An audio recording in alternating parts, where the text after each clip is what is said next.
Let's get to give me because now that you're national and you're big time, give me your thumbnail on the first, I guess, 3.5, 4 weeks of the season. Goodness, the Winnipeg Jets obviously stand out. It's like they're trying to prove they're more than Connor Hellebuck, even though that was enough on its own for him to be really good in net. They're scoring at an absolutely insane clip. You've got the Carolina Hurricanes at 8-2-0, and they're most wins in the East. The percentage checks out at least. The Rangers are on fire. The Bruins are bad. God, what else do we got? The Oilers are weird. The Flames are a dud, and I could go on, but I think that covers it for now. Yeah, it's fun. We just saw the Boston Bruins here, and I went on with the guys in the fourth period on Sirius XM, and that was Carolina was great that night, so it might not have been Boston not being good, but I was alarmed at how slow and pedestrian the Boston Bruins looked, and I'm sure it's going over well on Sports Talk Radio there. But you mentioned the Hurricanes as at 8-2-0. The predictions of their demise seem to have been quite premature. And I asked Jordan Martinook about it, and he said he thought that the new guys, the players, especially I think we were really talking about the forwards at this point, the new guys came in and bought in immediately. And he thought that rubbed off on the rest of the team because it does look like vintage Hurricanes hockey. I mean, it's just kind of the MO of the team and the MO of management that I think many in the national media fail to understand. It's like they are always seeking the biggest value from the least expensive people and seeing if it pans out. But sometimes these are people that are kind of reclamation projects that can have a really high ceiling. And when that's fulfilled, they look like the biggest steal on the market, and everyone's like, oh, props to Eric T. And here we are again, giving props to Eric T.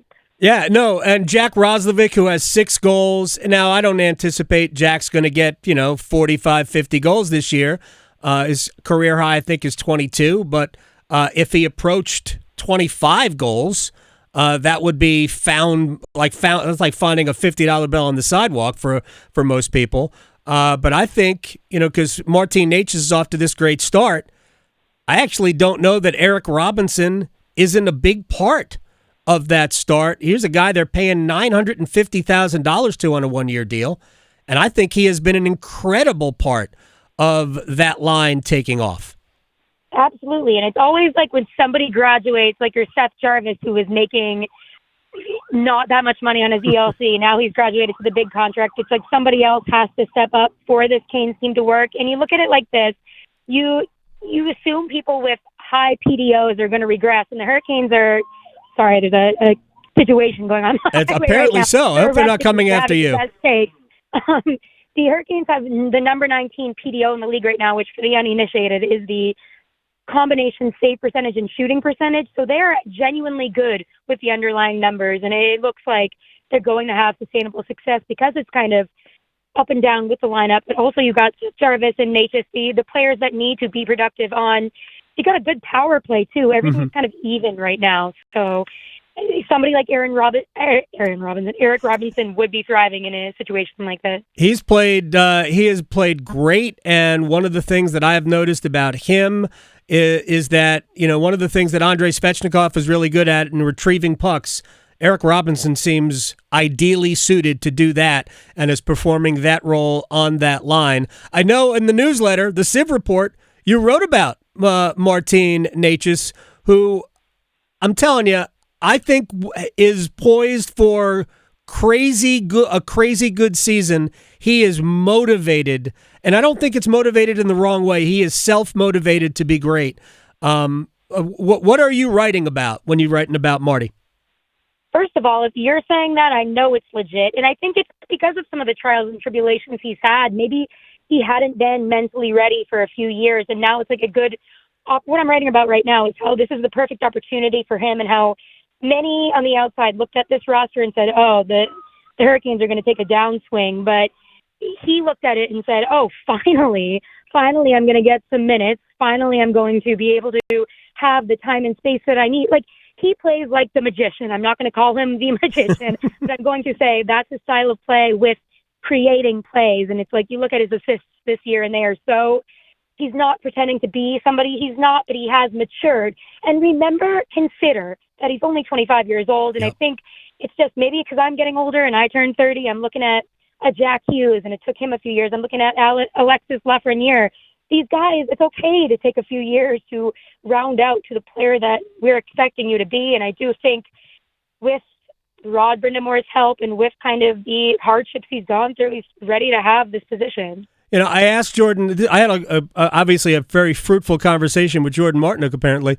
I asked him about what he saw from Necas, and he said that it's just a little bit more direct.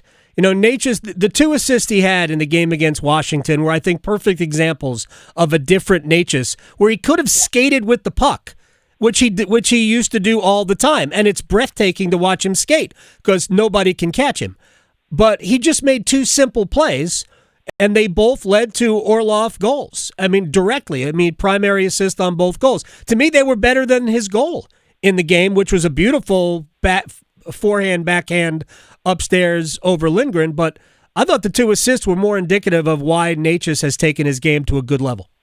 Exactly, and that's exactly what the player he was billed at when the Hurricanes took him 12th overall. It's like he's going to make the assist. But I think in the past, whether it's the minors or whether it's junior, he has had the room and space to do those lofty plays. So it's like finally it's all coming together where it's like, get to the point, kid, and he can beautifully get to the point. It's like my writing career, right? Like you don't need to write 2,000 words, even if the 2,000 words are really good. Like dumb it down. Not everybody's going to read that. Just get to the point and you can still do it well. And that's what he's doing right now. Sara Civian, Too Many Men, the podcast, also the Civ Report, the newsletter on Substack. North Carolina loves Sara Civian. North Carolina has good taste. We also have this goaltender, Pyotr Kochetkov, who can be all over the place at times, but has an incredible personality. And we can see the talent. He just needs to harness it. But he's another guy who's not, I mean, I think he's 25, takes goaltenders a little bit longer.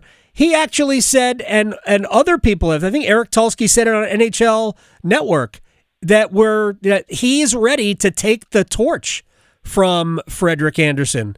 With as much time as Andersen is out, probably needs to happen. But that's pretty risky, but he has been good. That's him, right? He's going to be risky. He's going to do those poke checks. He's going to make mistakes. And my thing with him is to get the best out of him, I think everybody just has to ride with it because, I mean, he was unfazed by Alex Ovechkin chirping him, right? He's like, that's Russians. That's what we do. I don't care. I think you have to give him his minutes and tell him. And I don't know, that's kind of like Rod Brind'amour doesn't jive with like the entitlement of something like that. And you saw that with the Necas too. But there has to be a point where if you're the goaltender, which is the number one most important facet of the game, and it's the number one things the Hurricanes haven't been able to really hone in on when it comes to like the 3rd or 4th round, that you got to give them kind of a longer leash. And there's not really a choice right now with Andersen down, so we'll see what he can do, but I guess 5-1-0, that's pretty good. He has been, like, he had a couple of games where I don't think we liked it, but I thought the game against Washington was exactly, maybe it wasn't spectacular, it didn't need to be, but it was exactly what Rod was looking for because he did make big saves, and he got Ovechkin late in the 3rd period when Alex came down in a breakaway on the left side, and he just stuck the pad out and stopped the attempt. It was I don't even know if he gets a save because Ovechkin didn't even get a shot off. So I'd have to go back and check if it was a shot or if he just gets, I don't know, maybe he gets credit with the takeaway. I don't know. Sara Civian, at Sara Civian on Twitter, Too Many Men, the podcast, and the Civ Report on Substack. All right, so final thing for you. Other than the Hurricanes, is there a team or a player, because we have so many good young players now, that has caught your eye so far through a month?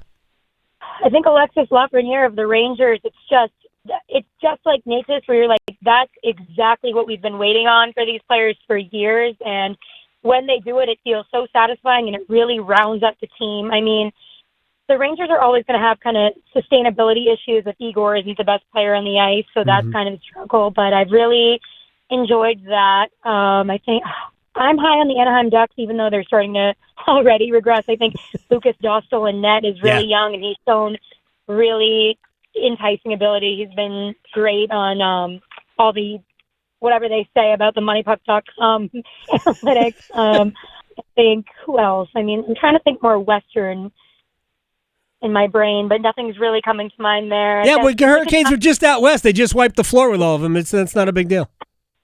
Exactly. The Senators kind of enticed. They're in a playoff spot right now, and their young players are finally coming together. So maybe that'd be like the sneaky team to watch. Certainly not the Sabres. Oof. Yeah, it's there are some teams that have been almost ready to break through who are almost ready to not break through, like Buffalo, like Montreal. Philadelphia is struggling. They're here tonight. Yeah. Islanders look a little slow and kind of old. Pittsburgh, I'm not sure is all that good. They've made some poor decisions the last couple of years. A great decision to have Sara Civian on as we celebrate. It's a good day. It's a good day for women, I think. Sara, I appreciate your time always at Sara Civian. You do an amazing job. Thank you so much. The Civ Report on Substack. We'll talk again soon. Thank you so much for having me. Go women. Yay.